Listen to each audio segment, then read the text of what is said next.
الحمد لله رب العالمين والعاقبة للمتقين والصلاة والسلام على سيد الأنبياء والمرسلين وعلى آله وأصحابه أجمعين أما بعد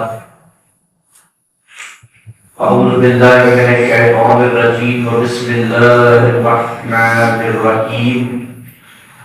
ما كان محمد أبا أحد من رجالكم ولكن رسول الله وخاتم النبيين وكان الله بكل شيء عليما صدق الله العظيم وصدق رسوله النبي الكريم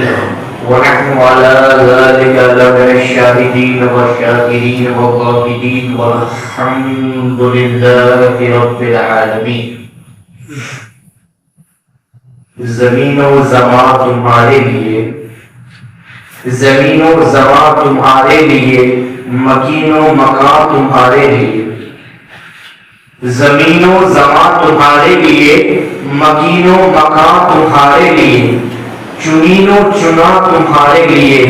بنے دو جہاں تمہارے لیے، بنے دو جہاں تمہارے لیے، اور دہن میں زباں تمہارے لیے، دہن میں زباں تمہارے لیے، بدن میں ہے جاں تمہارے لیے. یا رسول اللہ ہم آئے جہاں تمہارے لیے، اٹھے بھی وہاں تمہارے لیے. ہم آئے جہاں تمہارے لیے، اٹھے بھی وہاں تمہارے لیے. اور خلیل و نذیر مشیر و صفی، خلیل و نذیر مشیر و صفی، سبھی سے کہیں نہ بنی یہ بے خبری کے خلق فری، کہاں سے کہاں تمہارے لیے. یہ بے خبری کے خلق فری، کہاں سے کہاں تمہارے لیے. اور اشارے سے چاند کو چیر دیا، اشارے سے چاند کو چیر دیا، گئے ہوئے خور کو پھر دیا، ارے گئے ہوئے دن کو اثر کیا. یہ تاب و توا تمہارے لیے، یہ تاب و توا تمہارے لیے، یہ تاب و توا تمہارے لیے. اور صبا وہ چلے کے باغ پھلے، وہ پھول کھلے کے دن ہو بلے، ارے نما کے تلے سنا میں کھلے. رضا کی زبان تمہارے لیے، رضا کی زبان تمہارے لیے. معزز سامعین کرام السلام علیکم ورحمۃ اللہ وبرکاتہ. گزشتہ جمعے حضرت سیدنا امام احمد رضا خان فاضل بریلوی رضی اللہ تعالی عنہ کے بارے میں چند گفتگو بیان کیا. آج ان کے عرس کے موقع پر قریب ان کے 3 دن ان کا عرس بریلی شریف میں منایا جاتا ہے. آج ان کے عرس کے موقع پر آج بھی ہم شاہ امام احمد رضا خان فاضل بریلوی کے بارے میں آج چند گفتگو بیانات کریں گے. اور جو مشہور ایک بات ہے کہ اہل سنت والجماعت کو صحیح راستہ اگر جسے کہتی ہے تو وہ مسلک اعلیٰ حضرت ہے. اور اس مسلک اعلیٰ حضرت سے جو پھر جاتا ہے تو کئی علماء کرام، کئی محدث مفسر کرام ان کو گمراہ کہتے ہیں. مسلک اعلیٰ حضرت سے اگر کوئی پھر جاتا ہے تو اہل سنت والجماعت کو مسلک اعلیٰ حضرت کتنا اہم ہے. آج اس بارے میں چند گفتگو بیان کریں گے کہ مسلک اعلیٰ حضرت کیا ہے اور مسلک اعلیٰ حضرت پر چلنا ہم پہ کیوں لازمی ہے، اور اس مسلک اعلیٰ حضرت پر چلنے کے بعد ہم سنی اہل سنت والجماعت کو کیا فائدہ ملے. اور مسلک اعلیٰ حضرت، یہ اعلیٰ حضرت نے جو ہم کو راستہ بتایا، جو عقیدے بتائے، تو وہ اعلیٰ حضرت کی ذات، ان کی جو ذات ہے وہ خود کیا ذات ہے. اس پہ تھوڑی سی گفتگو کریں گے کہ اہل سنت والجماعت کا یہ امید ہوتی ہے کہ ہر بیان میں کوئی بھی مکمل ہو، کوئی بھی تقریر کرنے والا ہو، اعلیٰ حضرت کا نام لیتا ہے، کوئی بھی نعت خان ہو، ثنا خان ہو، اعلیٰ حضرت کا نام لیتا ہے. اہل سنت والجماعت کے کئی بزرگان دین ہے، لیکن صرف اعلیٰ حضرت کا ہی نام کیوں گونجتا رہتا ہے؟ بہت سارے بدگمان ایسے مذہب لوگوں کو یہ سوال ہے، اور وہ دشمن اعلیٰ حضرت ہے اور دشمن صحابہ، دشمن اہل بیت بھی ہے، اور اندر ہی اندر دشمن منکر رسول بھی ہے، جن کو یہ سوال پیدا ہوتا ہے کہ اعلیٰ حضرت کا اتنا نام اتنا چرچا کیوں کرتے ہیں؟ ہم اہل سنت والجماعت کسی بھی بزرگان دین کو یا کم نہیں سمجھتے یا کسی سے اعلیٰ نہیں سمجھتے. ہم اہل سنت والجماعت اسی کو اعلیٰ سمجھتے ہیں جس نے رب اعلیٰ کیا ہو، جس شخص کو رب نے اعلیٰ کیا ہو ہم اس کو ہی اعلیٰ کہتے ہیں، اسی لیے ہم اعلیٰ حضرت کہتے ہیں. آئیے اعلیٰ حضرت کو اعلیٰ حضرت کیوں کہا جاتا ہے، اور اعلیٰ حضرت کی شان اور اتنا مرتبہ بلند کیوں ہے، جس کی وجہ سے ذکر ہر مجلس میں ان کا ذکر ہوتا ہے، ان کا نام بھی اتنا بڑا کر دیا گیا ہے. ایک مرتبہ جب حج کے سفر میں اعلیٰ حضرت گئے، اعلیٰ حضرت جب حج کے سفر میں ہیں، جب اپنا حج مکمل کر لیا، جب مدینے کی زیارت پہ جاتے ہیں، جب مدینے کی زیارت کرنے جاتے ہیں تو وہ گنبد خضرا میں ہیں. گنبد خضرا میں مسلسل روز پورا دن عبادت کرتے ہیں، اللہ کی عبادت کرتے ہیں، اور حضور کے سامنے پورا دن ہوتے ہیں، پورا دن رویا کرتے ہیں. اور آج اسی اور انکساری سے بس ایک ہی صدا گونجتی ہے کہ بس حضور کا چہرہ، حضور کا دیدار ہو جائے، ان جاگتی آنکھوں سے حضور کا دیدار ہو جائے. بس ایک ہی تمنا لیے بیٹھے ہیں اور پورے دن روئے رہتے ہیں. ان کے ساتھ ان کے شاگرد حضرت ضیاء الدین مدنی بھی ساتھ میں تھے.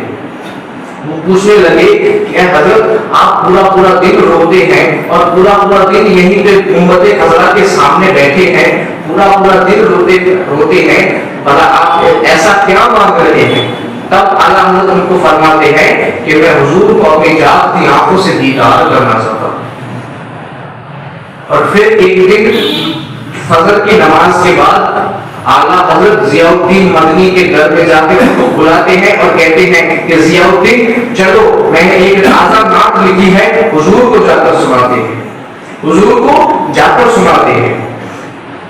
آتے ہیں گنبد خضرا کے سامنے اور اعلیٰ حضرت یہ کلام لکھنے بیٹھے کہ وہ سوئے لال ازار پھرتے ہیں، تیرے دل اے بہار پھرتے ہیں، اور جو تیرے در سے یار پھرتے ہیں در بدر یوں ہی خار پھرتے ہیں. اور یہ جو تمنا دل میں لیے بیٹھے تھے، جو تمنا کہ حضور جاگتی آنکھوں سے دیدار دے، اور جب نظر گنبد خضرا کے اطراف میں پڑی تب دیکھتے ہیں کہ یہاں تو بڑے دیش کے بادشاہ ہیں، کوئی مصر کا ہے، کوئی عرب کا بادشاہ ہے، کوئی شام کا بادشاہ ہے. دیکھتے ہیں کہ یہ تو بڑی مقدس بارگاہ ہے. تب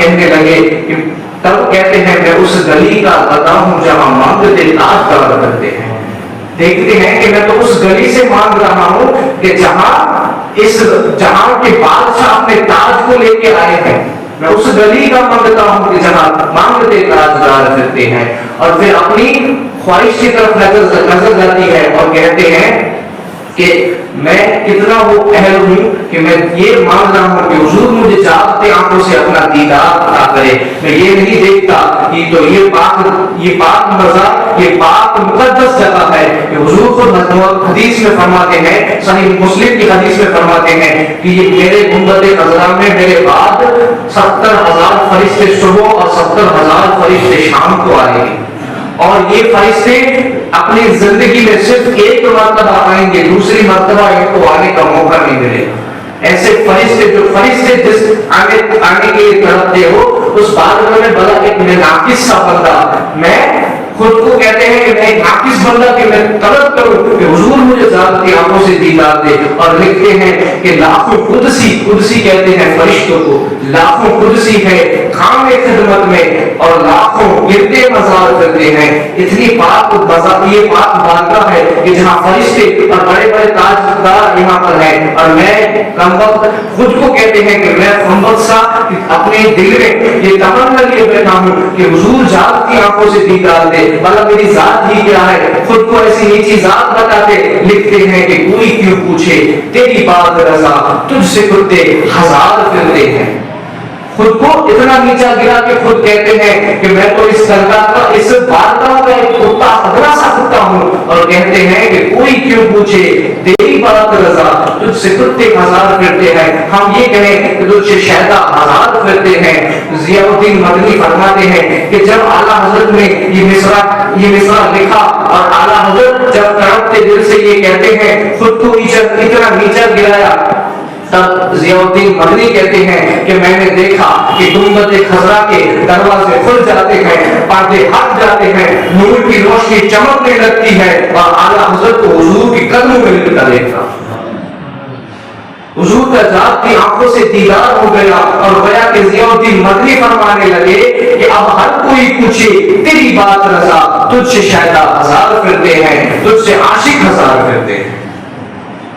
تو حضور کی بارگاہ میں سے اعلیٰ حضرت کو دیدار عطا کیا اور ضیاء الدین مدنی نے تب فرمایا کہ اب ہر کوئی پوچھے تیری بات رضا، تجھ سے عاشق ہزار پھرتے ہیں۔ یہ بارگاہ رسالت میں جو اعلیٰ حضرت کا جو اتنا مرتبہ ہے، جو اتنا اعلیٰ حضرت کو بلند کیا گیا ہے، یہ کسی اہل سنت والجماعت کے کسی مولوی، کسی مولانا یا کسی مفتی نے بلند نہیں کیا، یہ بارگاہ رسالت سے بلندی عطا ہوئی ہے اور بارگاہ رسالت سے بلندی اسی کو عطا ہوتی ہے جس میں اللہ کی رضا ہوتی ہے، جس میں اللہ کی رضا ہوتی ہے۔ تو ہم اہل سنت والجماعت پر یہ کہنے کا کہ اعلیٰ حضرت کو اعلیٰ کہتے ہو اور اتنے سارے ان کے ذکر کرتے ہو، ہر مجلس میں ہر تقریر میں ان کا ذکر ان کا بلند کرتے ہو، تو یہ ہم اہل سنت والجماعت کی کسی مولوی کی سن کے یا کسی مفتی کی سن کر نہیں کرتے۔ ہم اہل سنت والجماعت ہم حضور صلی اللہ علیہ وسلم ان کو بلند مرتبہ دیا ہے، اعلیٰ حضرت کو بلند مرتبہ کیا ہے اور اعلیٰ حضرت ہم کو عقیدہ دیتے ہیں کہ جب حضور کا دیدار ہوا گویا کہ فرماتے ہیں تو زندہ ہے بندہ، تو زندہ ہے بندہ میری چشم عالم سے چھپ جانے والے۔ جو بدگمانیاں اس وقت دور میں مکے اور مدینے میں پھیلائی جا رہی تھی کہ معاذ اللہ حضور مر کر مٹی میں مل گئے، حضور کا دیدار کرتے ہوئے سنت و جماعت کو یہ عقیدہ دیا کہ تو زندہ ہے بندہ، تو زندہ ہے بندہ میری چشم عالم سے چھپ جانے والے۔ اور اعلیٰ حضرت نے ہم کو ایسے ایسے عقائد دیے۔ لوگ کہتے ہیں کہ مسلک اعلیٰ حضرت کیا ہے؟ مسلک اعلیٰ حضرت کوئی نیا مسلک ہے؟ نہیں، کوئی نیا مسلک نہیں ہے، یہ وہی مسلک ہے جو حضور صلی اللہ تعالی علیہ وسلم جس مسلک کو بتا کر گئے ہیں، یہ وہی مسلک ہے جس مسلک کے لیے تمام شہدائے کربلا اور تمام صحابہ کرام نے اپنی زندگی حیات میں جتنی بھی جد و جہد کی ہے وہی مسلک اعلیٰ حضرت ہے۔ کوئی اور اپنی طرف سے مسلک اعلیٰ حضرت پیش نہیں کیا ہے۔ جو امام ہمارے تھے، ہمارے مسلک کے امام ہے امام اعظم ابو حنیفہ، انہوں نے جو مسلک جو راستہ بتایا ہے اسی راستے پر اعلیٰ حضرت کو لے کر آئے ہیں۔ جو خواجہ معین الدین چشتی نے جو ہم کو مسلک دکھایا ہے وہی اعلیٰ حضرت نے مسلک دکھایا ہے، کوئی نیا مسلک اعلیٰ حضرت نے نہیں بنایا ہے، وہی مسلک ہے اور عقیدہ وہی ہے جو حضور صلی اللہ تعالی علیہ وسلم ان کے بعد جو صحابہ کرام نے اور جو صحابہ کرام کے بعد شہدائے کربلا بنائے اور جو ان کے بعد تمام اماموں نے اور اولیاء کرام نے جو عقیدہ اور جو اسلام کی شریعت بنائی وہی مسلک اعلیٰ حضرت ہے۔ مسلک اعلیٰ حضرت کوئی نیا راستہ نہیں ہے، مسلک اعلیٰ حضرت وہی ہے جو بزرگان دین بتا کر گئے ہیں۔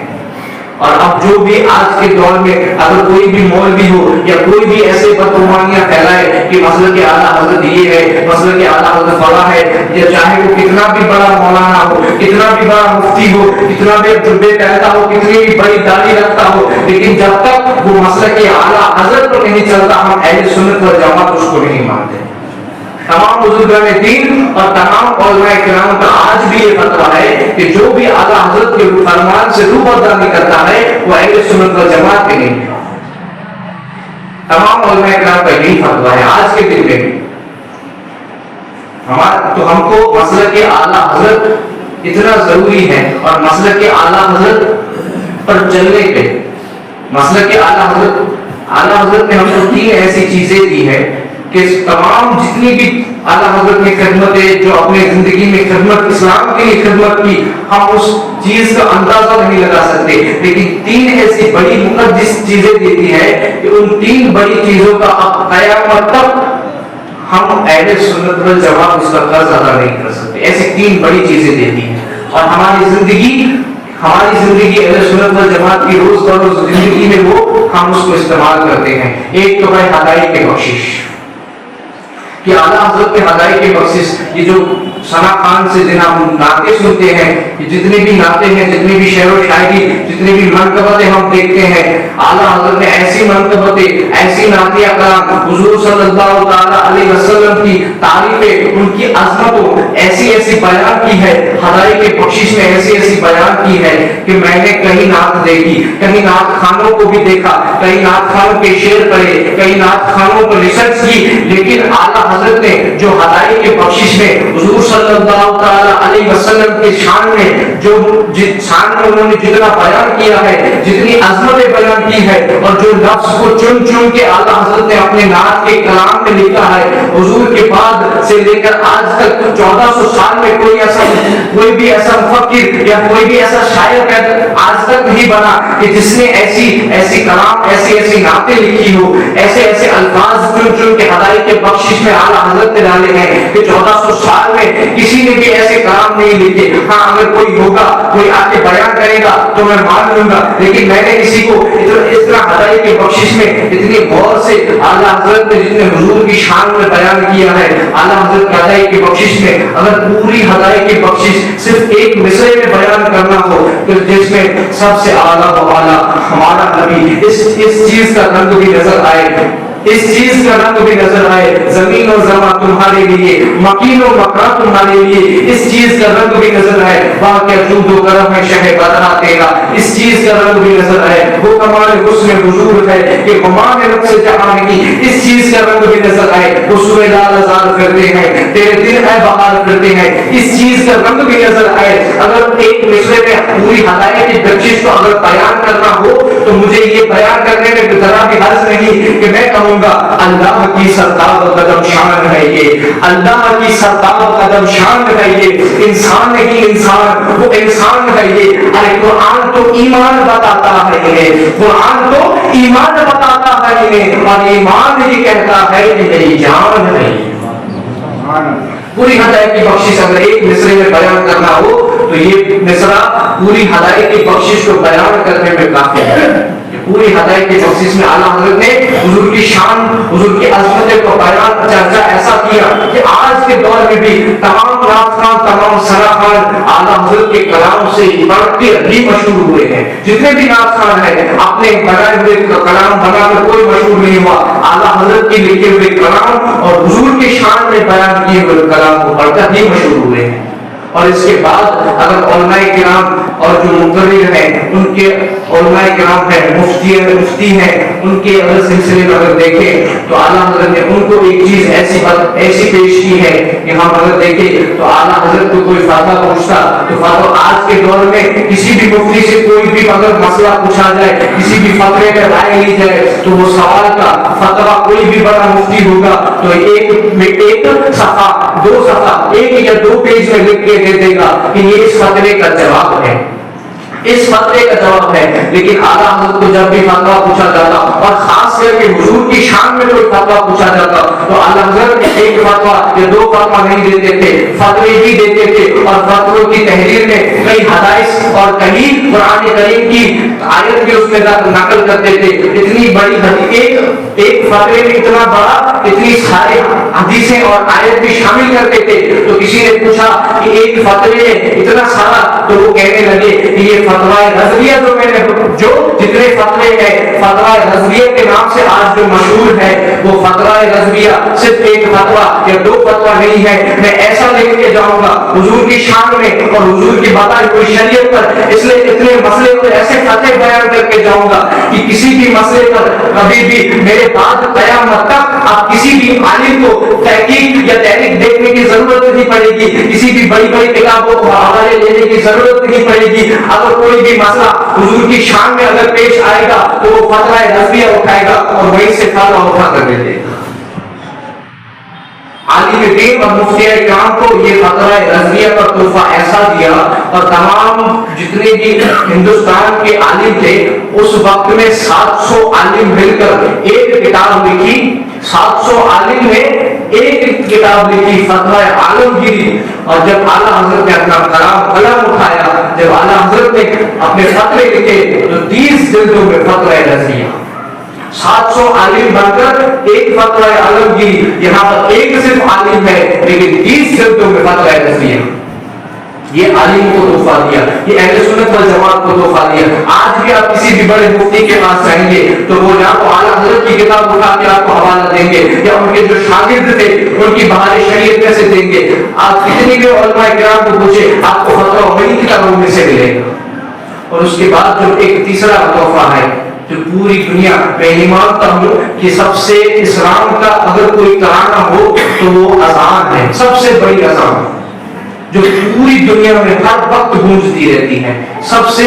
اسلام کا سب سے مقدس اور سب سے بڑا اگر کوئی ترانہ ہو تو وہ اذان کا ترانہ ہے، اور اذان کے بعد کا کوئی ترانہ ہے تو وہ وہی ہے مصطفیٰ جامع رحمت پہ لاکھوں سلام، شمع بز میں ہدایت پہ لاکھوں سلام. جس گلی، جس سبحانی گلی چمکا طیبہ کا چاند، اس شہر افروز پر لاکھوں سلام. یہ جو مصطفیٰ جامع رحمت کا کلام ہے یہ جو ہی مقدس میں ہی ہوا کرتے. اعلیٰ حضرت نے اس میں ایک دعا مانگی ہے، اور میں کہتا ہوں کہ مسئلہ کہ اعلیٰ حضرت کا چلنا کیوں ضروری ہے، ساتھ چلے تاکہ اعلیٰ حضرت کی اس دعا میں ہم بھی شامل ہو. کہتے ہیں مجھ سے خدمت کے قدسی کہنے ہاں رضا. اعلیٰ حضرت اس قیامت کا نقشہ کھینچتے ہوئے کہتے ہیں کہ اگر قیامت کے دن فرشتے آ کے جب مجھ سے کہیں گے کہ مجھ سے خدمت کے قدسی کہنے ہاں رضا، تب میں کہوں گا مصطفیٰ جامع رحمت کے لاکھوں سلام. اور جتنے بھی مسئلے کے اعلیٰ حضرت والے ہیں اعلیٰ حضرت کے ساتھ میں خود پڑھیں گے، حضور کے سامنے حضور کی شان میں مصطفیٰ جامع رحمت کے لاکھوں سلام، شمع بز میں ہدایت کے لاکھوں سلام. یہ ہے مسئلہ کے اعلیٰ حضرت. اور مسئلہ کے اعلیٰ حضرت پر چلنے کا جو ہم کو ضروری بتایا گیا ہے، جو عالم دین ہے اس لیے ضروری بتاتے ہیں. ہم علیہ البلاغ وآخر دعوانا ان الحمد للہ رب العالمین.